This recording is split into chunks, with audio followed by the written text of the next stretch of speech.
Do you want lasting happiness that no matter the challenges you may face in life, you won't be so miserable? Then accept Jesus into your life. Father God, we thank you so much for making us realize, Lord, that you are the source of our happiness. In your hands, Lord God, we find solace, we find comfort. That, Panginoon, alam namin kung wala ka sa buhay namin, Panginoon, kami po'y ligaw at napakaraming tukso na nariyan po sa mundo.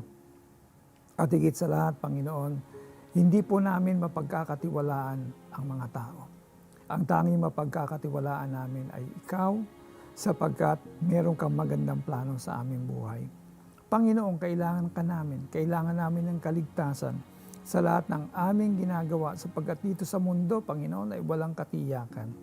Subalit sa iyong salita at sa iyong mga pangako, kami ay makahanap, Panginoon, ng tunay at matibay, Lord God, na sandigan. So, Panginoon, sa mga sandaling ito, binubuksan ko po ang aking puso sa iyo. At nagsisisi ako sa lahat ng mga maling desisyon ko sa buhay, katulad nung napanood namin, Panginoon, na nagpadala kami sa mga emosyon, Lord God. Kailangan po namin ng direksyon sa aming buhay at alam namin na yan, Panginoon, ay patungo sa iyo upang maranasan namin ang magandang plano mo sa aming buhay. Lord, pumasok ka sa aking puso at mula ngayon, Panginoon, kayo po, Panginoon, ang umupo sa trono ng aking buhay.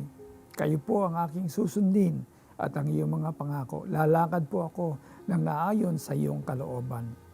Salamat po sapagkat mula ngayon, kikilalanin ko kayo bilang aking Panginoon at sariling tagapagligtas ng buhay ko. Sa pangalan ni Jesus. Amen.